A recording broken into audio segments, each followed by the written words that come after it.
Hello दोस्तों, मेरा नाम डॉक्टर अक्सा शेख है। I work as an associate professor of community medicine in a medical college in Delhi. I am also the founder director of Human Solidarity Foundation, which runs the Okhla COVID helpline. In addition, I also work on COVID vaccination and on COVID research.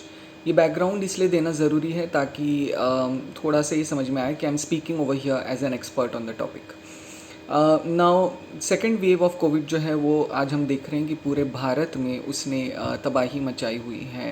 रोज़ 2 से 3 लाख नए cases निकल के आ रहे हैं और हज़ारों की तादाद में लोग जो हैं उनकी जानें जा रही हैं.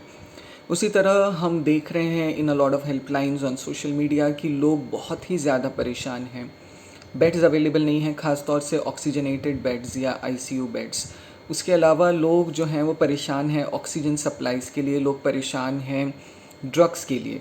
एंड जहाँ ड्रग्स की बात हो रही है तो लोग बिल्कुल परेशान की हद तक पहुंच चुके हैं, जहां तक ड्रग्स लाइक रेमडेसिविर, फैबीफ्लू, टोक्लिजुमैब या इन सारी दवाइयों के नाम आपने सुनी होंगे. उसी तरह आपको भी बहुत सारे मैसेजेस आए होंगे जिसमें लोग जो हैं वो प्लाज्मा डोनेशन के लिए रिक्वेस्ट कर रहे हैं. इसमें as a health care professional, as someone who has been working on COVID for the last 1 year, let me tell you this कि a lot of research has been done on these drugs on plasma also. और हमने ये देखा है कि जो plasma therapy है उसको देने से कोई फ़ायदा नहीं हुआ है. जी, आपने ठीक सुना. जो प्लाज्मा थेरेपी जो शायद आपके डॉक्टर लिख रहे हैं या जिसके लिए आप भी अपने डॉक्टर को शायद बोल रहे हो, उससे कोई इम्प्रूवमेंट नहीं होती है. ये एक हार्ड फैक्ट है, इसको हमको एक्सेप्ट करना होगा.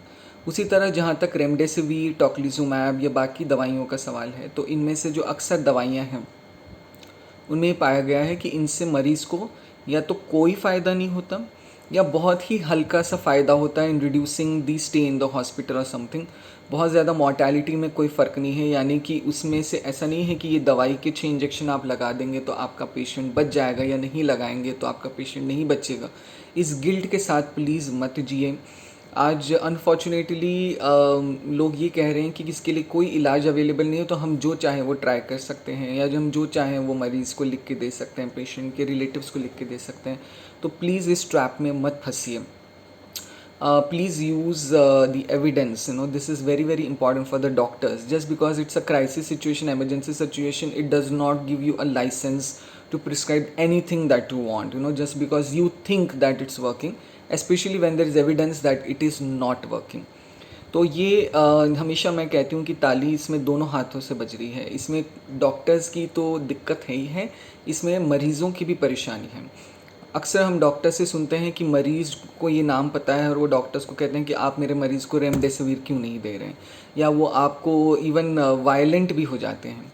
तो ऐसे में मेरी रिक्वेस्ट डॉक्टर्स से भी है, मेरी रिक्वेस्ट पेशेंट से भी है कि ये जो सारी दवाइयाँ हैं जो कि बहुत ज़्यादा महंगी तो हैं ही लेकिन इनइफेक्टिव भी हैं, इनको प्लीज़ प्रिस्क्राइब करना बंद कीजिए. प्लीज़ अपने डॉक्टर्स को प्रेशराइज़ करना बंद कीजिए कि वो इन दवाइयों को आपको दें.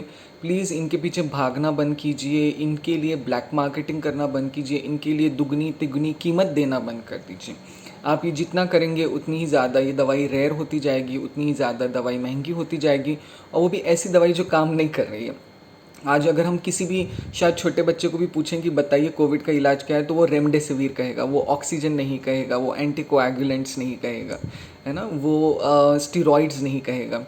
वो इसलिए हो रहा है क्योंकि जो हम सुन रहे हैं आजकल व्हाट्सएप ग्रुप्स पर, ये उससे यही समझ में आ रहा है कि रेमडेसिविर एक रामबाण इलाज है, जबकि वो इफ़ेक्टिव ही नहीं है. अब तक की स्टडीज़ में तो हम यही कह सकते हैं. तो प्लीज़ इस सिचुएशन में रेमडेसिविर के लिए या प्लाज्मा के लिए या टोक्लिजुमैब या फैबीफ्लू, इन सब दवाइयों के लिए पैनिक मत कीजिए. इसका इलाज बहुत ही सिंपल है. इसका इलाज बेसिकली ऑक्सीजन है, स्टेरॉइड्स हैं, एंटीकोएगुलेंट्स हैं एंड क्रिटिकल केयर या आईसीयू केयर है. जहाँ तक हो सके माइल्ड केसेस में आपको ये कोशिश करनी है कि आप घर में ही रहें, अपना इलाज करें. हम ओखला कोविड हेल्पलाइन मैनेज कर रहे हैं जो ओखला के लोगों के लिए है, लेकिन ऑल ओवर इंडिया से हम इसमें कॉल ले सकते हैं. इसका नंबर है 9971736222. प्लीज़ इस नंबर पे कॉल कीजिए और हमारे डॉक्टर विद इन 1 आवर आपसे बात करेंगे. वो आपको सही सलाह भी देंगे, उसको आप फॉलो कीजिए, घर पे रहिए, होम आइसोलेशन कीजिए. और साथ ही जो लोग अभी बीमार नहीं हैं, जिनके फैमिली मेम्बर्स में लोग बीमार नहीं हैं, उनसे रिक्वेस्ट है कि प्लीज़ वॉलंटरीली जो है बाहर जाना बंद कीजिए, वॉलंटरीली मास्क पहनिए। डोंट वेट कि कोई चालान काटेगा आपका तब आप मास्क पहनेंगे।